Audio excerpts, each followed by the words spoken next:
Hello friends, welcome to Aryavar Tutors. Today I, Shakti Bhartiya, going to start the digestion and absorption chapter number 16 of NCERT class 11th biology unit 5. So guys, human physiology वैसे भी आपको पता है बहुत ज़्यादा important topic है for class 11th as well as NEET UG aspirants ICAR, AIPVFT, PVFT, PAT and other competitive examination के point of view से.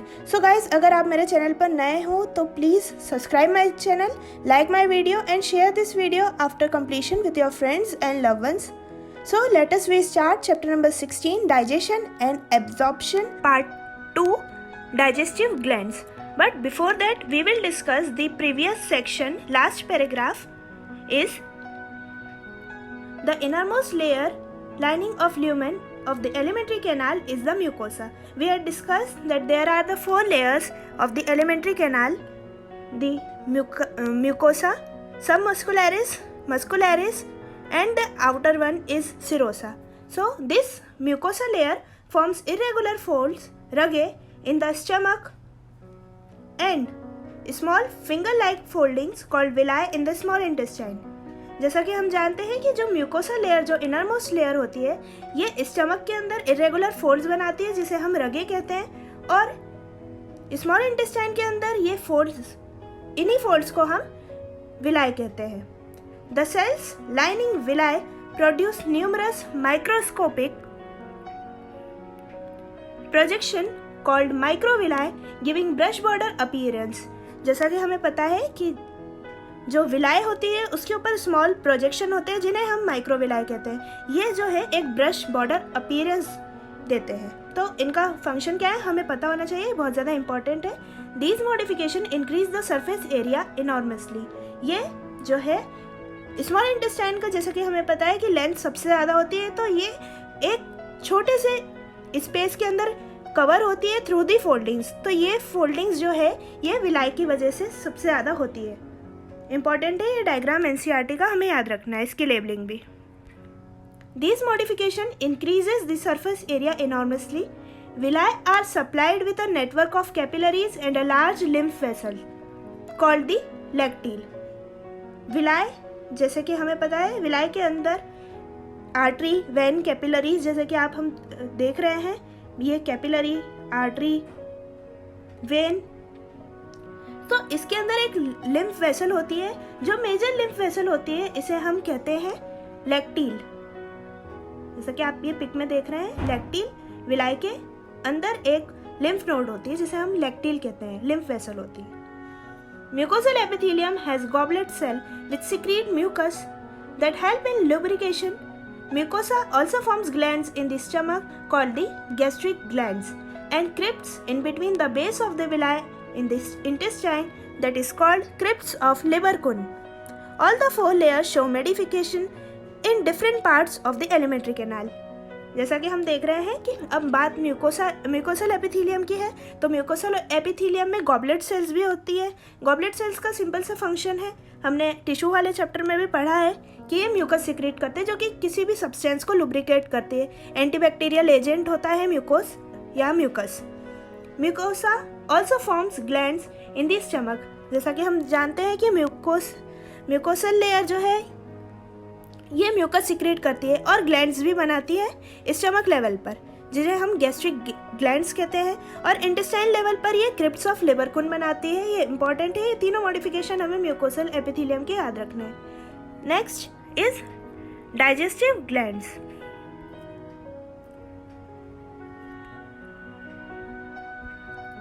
The digestive glands associated with the alimentary canal include salivary glands and the liver and pancreas. Digestive glands जो है alimentary के साथ में मिलकर हमारे digestion को help करती है. तो digestive glands में 3 मेजर हम glands को include करते हैं. फर्स्ट है salivary glands. जैसा कि हमने पिक में देखा था, लास्ट टाइम डिस्कस भी किया था कि 3 टाइप्स की salivary glands होती है: सबलिंगुअल, सबम्यूकोसा एंड सबमस्कुलरिस. फिर लिवर और पेनक्रियाज भी डाइजेस्टिव ग्लैंड्स के अंदर रखे जाते हैं. तो सबसे पहले हम सलाइवरी ग्लैंड्स की बात करेंगे. Saliva is mainly produced by 3 pairs of salivary glands. The parotids, जो कि चिक में होती है.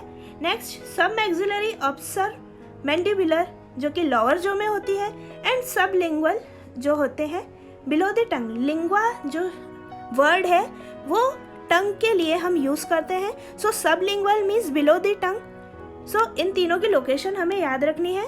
सबसे पहले आती है पैरोटिड जो कि चिक में होती है, नेक्स्ट वन इज सब मैक्सिलरी जो लोअर जॉ में होती है, और सबसे लास्ट में आती है सबलिंगुअल जो कि बिलो द टंग होती है।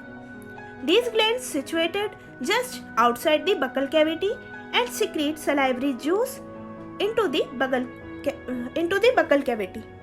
So हमें पता होना चाहिए कि ये जो है सलाइवरी अमाइलेज के साथ वर्क करती है। So ये जो है अपने बकल कैविटी के अंदर सलाइवरी जूस बनाती है जो कि डाइजेशन में बहुत ज़्यादा इम्पॉर्टेंट रोल प्ले करती है। ये सबसे ज़्यादा डाइजेशन करती है कार्बोहाइड्रेट और स्टार्च का। सो नेक्स्ट ग्लैंड हम देखेंगे तो वो है लिवर। तो लिवर के बारे में सबसे इम्पॉर्टेंट लाइन हमें याद रखनी है। Liver is the largest gland of the body, weight about 1.2 to 1.5 gram in an adult human. सबसे बड़ा ग्लैंड जो है अपनी ह्यूमन बॉडी का वो लिवर है। इसका वेट 1.2 से 1.5 किलोग्राम तक होता है अडल्ट के अंदर। इम्पॉर्टेंट है, हमें याद रखना है, काफ़ी सारे एग्जाम्स में पूछा जा चुका है। Next one is it is situated in the abdominal cavity. तो ये एब्डोमिनल कैविटी में लाई करता है just below the diaphragm and has 2 lobes. हमारा लिवर जो है बाइलोब्ड है, इम्पॉर्टेंट है, हमें याद रखना है। The hepatic lobules are the structural and functional units of liver containing hepatic cells arranged in the form of cords। जैसा कि हमें पता है कि hepatic lobules जो होते हैं 2 lobes होते हैं। ईच लोब जो है वो hepatic cells उसमें होती हैं। दोनों लोब्स के अंदर hepatic cells मतलब liver cells। लिवर के लिए हम वर्ड यूज़ करते हैं hepatic। So hepatic cells are arranged in the form of cords। ये cords के फॉर्म में अरेंज होती हैं। Each lobule is covered by a thin connective tissue sheath called Gleason's scapula। Very important line कि जो liver है उसके ऊपर की जो थिन कनेक्टिव टिश्यू होती है इसे हम ग्लीसन्स कैप्सूल कहते हैं, या लिवर के जो कवर है उसे ही हम ग्लीसन्स कैप्सूल कहते हैं। इंपॉर्टेंट है, हमें याद रखना है। The bile secreted by the hepatic sales. Important है, कभी भी गाल ब्लैडर जो है वो बाइल नहीं बनाता है। गाल ब्लैडर केवल बाइल को स्टोर करता है। जो बाइल है वो हमारी हेपेटिक सेल्स या लिवर की सेल्स बनाती है जो कि बनाते जाती है, और उसके बाद में जो स्टोर करने का काम है वो गाल ब्लैडर करता है। The bile is secreted by the hepatic sales, passes through the hepatic ducts and stored and concentrated in a thin muscular sac called gallbladder। Important है, हमें याद रखना है कि बाइल जो है वो सिक्रेट होता है हेपेटिक सेल्स से। हेपेटिक सेल्स के थ्रू हेपेटिक डक्ट मतलब लिवर की डक्ट से वो जाकर एक थिन मस्कुलर बैग में कंसंट्रेट होता है, इकट्ठा होता है, जिसे हम गाल ब्लैडर कहते हैं। Next one is the duct of gall bladder और सिस्टिक डक्ट। अब गाल ब्लैडर के लिए हम जो टर्म है वो सिस्टिक यूज़ करेंगे। हम लोग स्टमक के लिए जैसे कि गैस्ट्रिक यूज़ करते हैं, और लिवर के लिए हम लोग हेपेटिक यूज़ करते हैं, वैसे ही हम गाल ब्लैडर के लिए सिस्टिक यूज़ करते हैं। इंपॉर्टेंट है, टर्मिनोलॉजी हमें याद रखनी है। The duct of gall bladder और cystic duct along with the hepatic duct from the liver forms the common bile duct. Important है, जो जैसे कि हम पिक में देख रहे हैं, this is the duct from the liver or called the hepatic duct, and this is the duct from the gallbladder or cystic duct, so they combinedly form the common bile duct। जैसा कि आप pick में देख रहे हैं, तो pick में जो है क्लियरली मेंशन्ड है, एनसीईआरटी में, इंपॉर्टेंट है, हमें याद रखना है। duct from the liver is hepatic duct from the gallbladder is cystic duct, and they together form the common bile duct। The bile duct and the pancreatic duct open together into the duodenum as the common hepatopancreatic duct, which is guarded by the sphincter called the sphincter of Oddi। बहुत ज़्यादा important है। sphincter of Oddi and Gleason's capsule both are very important for examination point of view। So the bile duct from here and and the pancreatic duct from pancreas. They together forms the common hepatopancreatic duct.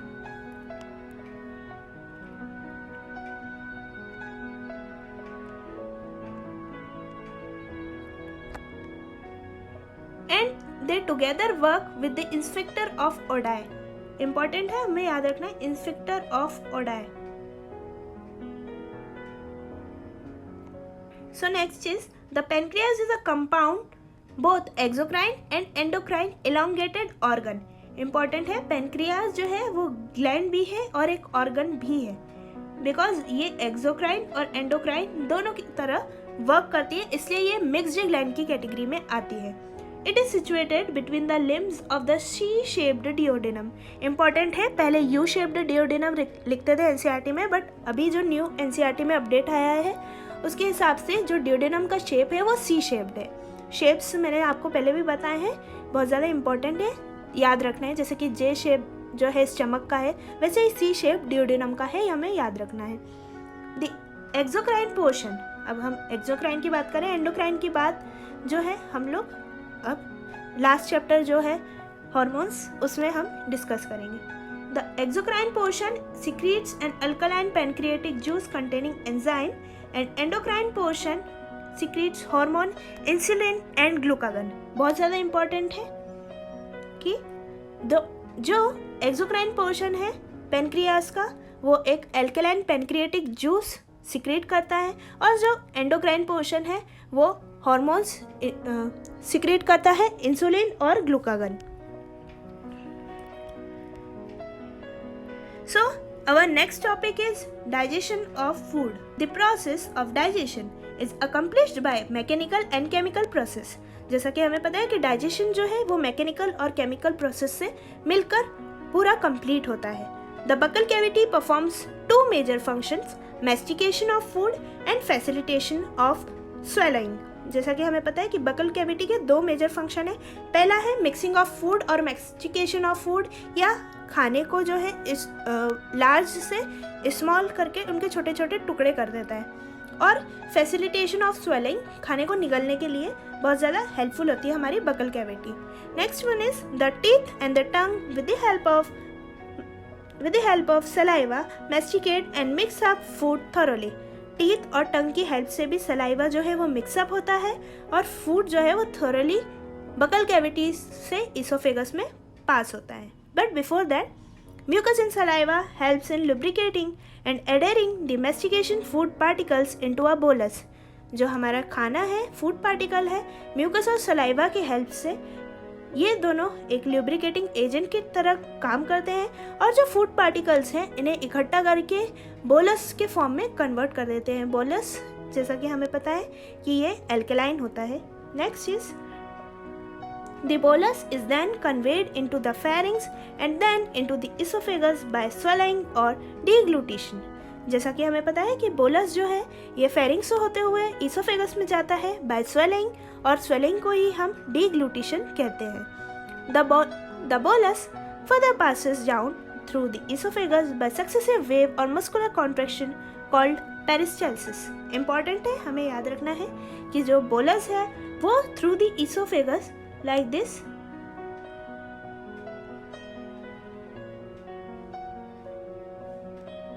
Oesophagus के अंदर ये इस तरीके से downward direction में जाता है through the successive wave like motion, जिसे हम पेरिस्टल्सिस कहते हैं. बहुत ज़्यादा इंपॉर्टेंट है, हमें याद रखना है peristalsis. The gastroesophageal sphincter controls the passage of food into the stomach. So जैसे ही एट द एंड ये इसोफेगस के माउथ पर पहुंच जाता है, सो यहाँ पर एक स्फिंक्टर होता है जिसे हम गैस्ट्रोइसोफेजियल कहते हैं. बिकॉज जैसा कि हम देख रहे हैं पिक में कि ये जो है ये हमारी एलिमेंट्री कैनाल है, इसमें ये इसोफेगस है और ये स्टमक है. सो फूड जब इसोफेगस से स्टमक में आता है तो यहाँ पर एक इंस्पेक्टर होता है जिसे हम gastro means stomach and oesophageal means oesophagus. Gastro oesophageal inspector होता है जो कंट्रोल करता है फूड को इसोफेगस से स्टमक में आने में. The saliva secrete into the oral cavity contains electrolytes like sodium, potassium, chloride bicarbonate and enzymes, salivary amylase, and enzymes like salivary amylase and lysozyme. Important है, हमें याद रखना है कि सलाइवा जो है इसमें इलेक्ट्रोलाइट्स होते हैं जैसा कि सोडियम, पोटेशियम, क्लोराइड और बाइकार्बोनेट आयन के फॉर्म में जैसे कि हमें मिलते हैं, और सलाइवरी अमाइलेज और लाइसोजाइम मिलकर जो है बैक्टीरियल ग्रोथ को कम करते हैं या बैक्टीरियाज को तुरंत मार देते हैं मुंह में ही. द chemical process of digestion is initiated in the oral cavity by the hydrolytic action of carbohydrate splitting enzyme, the salivary amylase. Important है, हमें याद रखना है कि जो केमिकल प्रोसेस है डाइजेशन की वो जो है हमारे माउथ में ही स्टार्ट हो जाती है. सो digestion starts in the mouth. Important है, हमें याद रखना है digestion starts in the mouth through the action of carbohydrate splitting enzyme salivary amylase. So salivary amylase जो है ये स्टार्च को माल्टोज में कन्वर्ट करता है, स्टार्च और कार्बोहाइड्रेट जैसा कि हमें पता है. About 30% of starch is hydrolyzed here by this enzyme. इसका pH हमें याद रखना है, pH of saliva is 6.8. Important है, हमें याद रखना है. 30% जो स्टार्च है वो जो है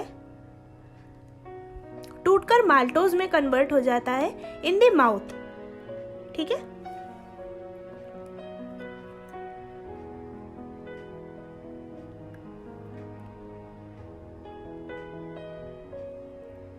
starch is hydrolysed into a disaccharide called maltose. Important है, हमें याद रखना है. Lysozyme present in saliva act as an antibacterial agent that prevents infection. Lysozyme है वो एंटीबैक्टीरियल एजेंट की तरह काम करता है और इन्फेक्शंस को और बैक्टीरियल ग्रोथ को जो है ये पूरी तरीके से ख़त्म कर देता है. सो इम्पॉर्टेंट है, ये रिएक्शन हमें याद रखनी है. Next one is mucosa. और स्टमक की बात अगर हम करें, The mucosa of stomach has gastric glands. जो स्टमक की म्यूकोसा है उसमें गैस्ट्रिक ग्लैंड्स पाई जाती है. अब गैस्ट्रिक ग्लैंड्स के बारे में, ये तीनों ही जो ग्लैंड्स हैं वो बहुत ज़्यादा इम्पॉर्टेंट है, हम बारी बारी से इनके बारे में डिस्कस करेंगे. First one is mucus neck cells which secrete mucus. Important है, सबसे पहली है म्यूकस नेक सेल्स जो कि सिक्रीट करती है म्यूकस को. नेक्स्ट इज पेक्टिक और chief cells which secrete pro enzyme pepsinogen. Important है, पेक्टिक और चीफ सेल्स जिन्हें हम कहते हैं ये प्रो एंजाइम पेप्सिनोजन को सिक्रीट करती है. Chief cells pro enzyme pepsinogen को सिक्रीट करती है. नेक्स्ट वन इज पेराइटल और oxyntic cells which secrete HCl and intrinsic factor essential for absorption of vitamin B12. Very important, बहुत ज़्यादा इंपॉर्टेंट है ये तीनों. जो म्यूकस नेक सेल्स है वो म्यूकस सिक्रीट करती है, पेप्टिक और चीफ सेल्स जो है वो प्रोएंजाइम पेप्सिनोजन सिक्रीट करती है, जबकि पेराइटल और ऑक्जेंटिक सेल्स है ये HCl सिक्रीट करती है और साथ में इंट्रिंसिक फैक्टर या हम आई फैक्टर इसे कहते हैं ये सिक्रीट करती है. सो आई फैक्टर का मेनली इंपॉर्टेंस ये होता है कि ये एब्जॉर्प्शन करती है विटामिन B12 का. जैसा कि हमें पता है कि विटामिन B12 का सबसे ज़्यादा अच्छा जो सोर्स है वो दही है, कर्ड. सो कर्ड के डाइजेशन के लिए स्पेशल फैक्टर होता है इंट्रिंसिक फैक्टर जो कि हमारे पेराइटल सेल और ऑक्जेंटिक सेल जो है सिक्रीट करती है. So next one is the stomach stores food for 4 to 5 hours. जो हमारा स्टमक है ये फूड को स्टोर करता है 4 to 5 आवर्स के लिए. The food mixes thoroughly with the gastric which is acidic in nature of the stomach by the churning movements of its muscular wall and it is called chyme. जैसा कि हमें पता है कि बोलस जो है होता है वो बेसिक नेचर का होता है. बोलस जो है वो बेसिक नेचर का होता है but by the entry in stomach का जो pH है हमें पता है HCl के सिक्रीशन की वजह से एसिडिक हो जाता है. सो ये जो यही फूड जो जिसे हम बोलस कहते थे ये एट द स्टमक लेवल इसे हम काइम कहेंगे due to the presence of gastric juice or its acidic nature. Then the proenzyme pepsinogen on exposure to hydrochloric acid get converted into the active enzyme pepsin. Important है, हमें याद रखना है, बहुत ज़्यादा important है कि जब प्रोएंजाइम पेप्सिनोजन जो कि चीफ सेल से सिक्रेट होता है ये जब हाइड्रोक्लोरिक एसिड की प्रेजेंस होगी तभी ये एक एक्टिव एंजाइम में कन्वर्ट होगा जिसे हम पेप्सिन कहते हैं। ये एक प्रोटियोलिटिक एंजाइम है जो कि स्टमक में पाया जाता है। Proteolytic means it digest the protein of our food. तो सबसे पहला डाइजेशन ऑफ प्रोटीन जो है ये स्टमक में स्टार्ट होता है। इम्पॉर्टेंट है, हमें याद रखना है, through the pepsin. Pepsin converts proteins into proteases and peptones और peptides. So, जो पेप्सिन है ये प्रोटीन को प्रोटियोज और पेप्टोन्स के अंदर कन्वर्ट करता है। The mucus and bicarbonates present in the gastric juice play an important role in lubrication and protection of the mucosal epithelium from excretion by highly concentrated hydrochloric acid.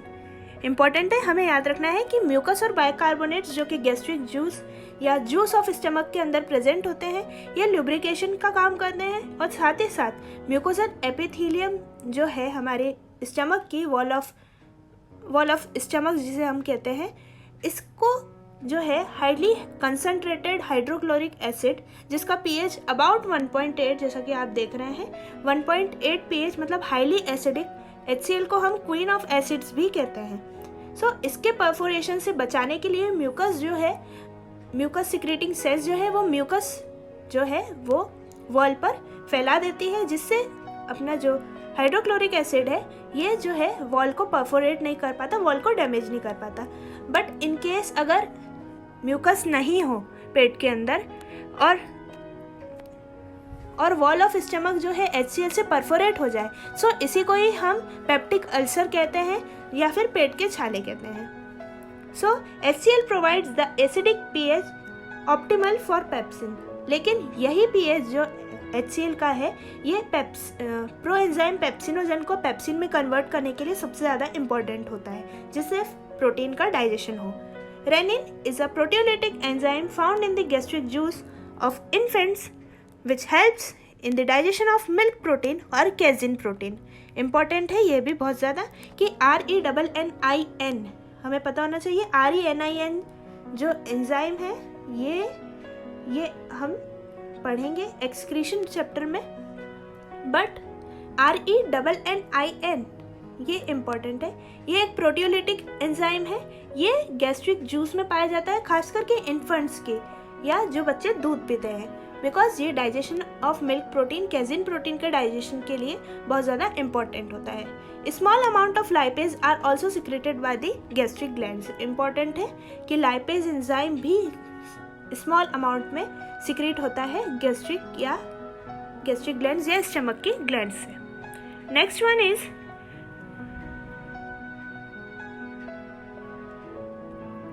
Various types of movements are generated by the muscularis layer of small intestine। जैसा कि हम जानते हैं कि बहुत सारे movements जो है जनरेट किए जाते हैं मस्कुलरिस लेयर जो है स्मॉल इंटेस्टाइन की उससे।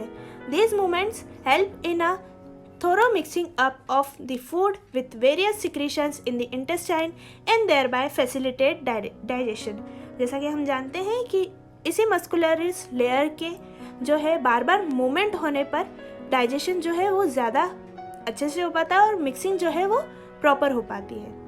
The bile, pancreatic juice and the intestinal juice are the secretion released into the small intestine. हमें पता होना चाहिए कि स्मॉल इंटेस्टाइन में आने से पहले जो फूड है वो बाइल जूस, पैनक्रियाटिक जूस और इंटेस्टाइनल जूस से होते हुए स्मॉल इंटेस्टाइन के अंदर आता है। और हमें पता होना चाहिए कि सबसे ज़्यादा डाइजेशन, मैक्सिमम डाइजेशन जो है, मैक्सिमम एब्जॉर्प्शन जो है वो स्मॉल इंटेस्टाइन के अंदर होता है और डाइजेशन कंप्लीट भी स्मॉल इंटेस्टाइन के अंदर होता है। ऐसा क्या है कि डाइजेशन पहले ही कंप्लीट नहीं हो पाता, स्मॉल इंटेस्टाइन में आकर होता है। ये हम आगे जानेंगे। Pancreatic juice and bile are released through the hepatopancreatic duct. Important है, पैनक्रियाटिक जूस जो है वो पैनक्रियाटिक डक्ट से, बाइल जूस जो है वो हेपेटिक डक्ट से। They commonly release in the hepatopancreatic duct. Next is the pancreatic juice contains inactive enzyme trypsinogen, chymotrypsinogen, procarboxypeptidase, amylase, lipase and nucleus.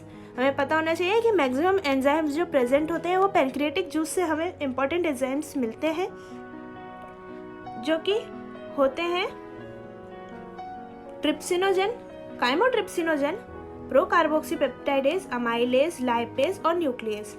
Important है ये सारे एंजाइम्स, पांचों एंजाइम्स जो हैं ये बहुत ज़्यादा इम्पॉर्टेंट है competitive examination point of view से।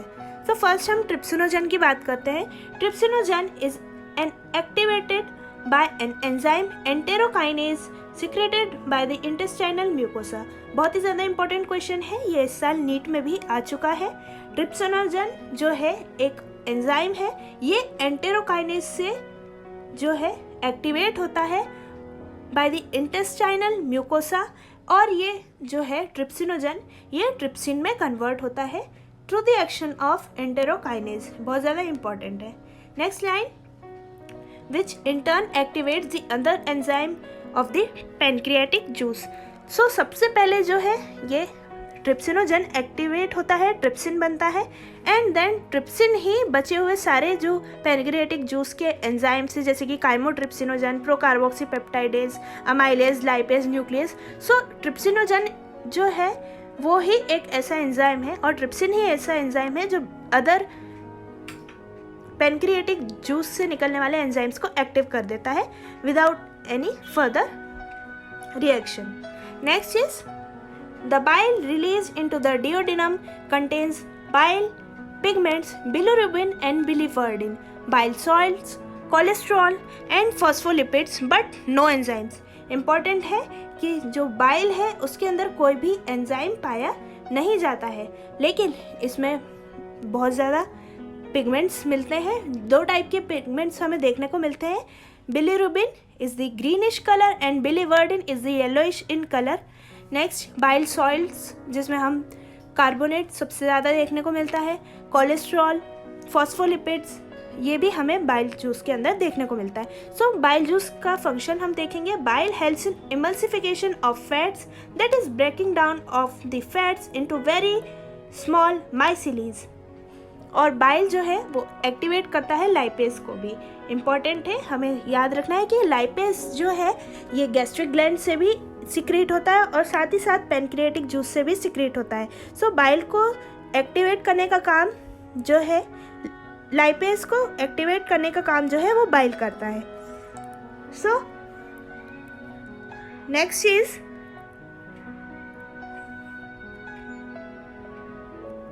Last paragraph of the today's session is the intestinal mucosal epithelium has goblet cells which secrete mucus. The secretion of the brush bordered cell of the mucosa along with the secretion of goblet cells constitute the intestinal juice और संकस entericus. बहुत ही ज़्यादा important है कि जो intestinal mucosal epithelium होती है goblet cell secrete करती है, अगेन गॉबलेट सेल्स जो है वो म्यूकस सिक्रेट करती है। इंपॉर्टेंट है, हमें याद रखना है। नेक्स्ट सिक्रीशन जो होते हैं ब्रश बॉर्डर्ड सेल के जो म्यूकोसल एपिथीलियम के बने होते हैं, और जो गॉबलेट सेल या म्यूकस जो सिक्रीट होता है गॉबलेट सेल से, ये दोनों ही मिलकर इंटेस्टाइनल जूस का फॉर्मेशन करते हैं जिसे ही हम सक्कस एंटेरिकस के नाम से जानते हैं। बहुत ज़्यादा इंपॉर्टेंट है, इंटेस्टाइनल जूस और सक्कस एंटेरिकस की वजह से ही सबसे ज़्यादा डाइजेशन हो पाता है। This juice contains a variety of enzymes. इस जूस के अंदर क्योंकि सारे जितने भी मेटाबोलाइट्स हैं इनका ये सबसे ज़्यादा एब्जॉर्प्शन करेगा, तो इसके अंदर एंजाइम्स भी सबसे ज़्यादा होते हैं, जैसे कि डाइसेक्राइडेज। जैसे कि एज किसी भी टर्मिनोलॉजी के लास्ट में लगता है, इसका मतलब वो एक एंजाइम है। डाइसेक्राइडेज जैसे कि डाइसेक्राइड्स का डाइजेशन करेगा, लाइक माल्टेज, जैसे कि माल्टेज जो है वो माल्टोज का डाइजेशन करेगा। नेक्स्ट इज डाइपेप्टाइडेज जो कि पेप्टाइड का डाइजेशन करेगा। लाइपेजेस जो लाइपेज का डाइजेशन करेगा। न्यूक्लियोसाइडेज जो न्यूक्लियोसाइड्स का डाइजेशन करेगा, और भी बहुत सारे एंजाइम्स इसमें होते हैं। The mucus along with bicarbonates from the pancreas protects the intestinal mucosa from acid as well as provide an alkaline medium or pH 7.8। important है कि pH 7.8 for enzymatic activities। important है, हमें याद रखना है कि बाइकार्बोनेट्स जो कि पेनक्रियास से आते हैं और जो म्यूकस है जो goblet cells of intestinal mucosa से जो आता है, ये जो है दोनों ही इंटेस्टाइनल वॉल को हेल्प करते हैं through the perforation of HCl, और इसे जो बाइकार्बोनेट आयंस है वो अल्कलाइन pH देते हैं। 7.8 pH होता है। इंटेस्टाइनल जूस का इम्पोर्टेंट है, हमें याद रखना है। ये एंजाइमेटिक एक्टिविटीज़ के लिए बहुत ज़्यादा इम्पोर्टेंट होता है। लास्ट वन इज सब म्यूकोसल ग्लैंड्स और ब्रूनर्स ग्लैंड। ब्रूनर्स ग्लैंड जो है ये भी सबसे ज़्यादा इम्पॉर्टेंट है for the enzymatic activities of the small intestine. So Brunner's gland जो है ये सब म्यूकोसल ग्लैंड्स का मॉडिफिकेशन ही है। सब म्यूकोसल ग्लैंड्स किसकी? वो है स्मॉल इंटेस्टाइन की। So guys, I hope guys आज का वीडियो आपको बहुत पसंद आया होगा। सो प्लीज़ लाइक करिएगा, शेयर करिएगा और सब्सक्राइब करिए चैनल को। और अगर आपने अभी तक बेल आइकन को प्रेस नहीं किया तो please press the bell icon, जिससे मैं इंपॉर्टेंट अपडेट्स इजीली आप तक कन्वे कर सकूं। और आज के वीडियो में आपको कोई डाउट हो या फिर कोई प्रॉब्लम हो या आपको कोई और टॉपिक पढ़ना हो, so please join my WhatsApp group number. My WhatsApp group number is 9424570979। Thanks for watching this video. Your support is our power. Stay home, stay safe. धन्यवाद। आपका दिन शुभ एवं मंगलमय हो। Thank you.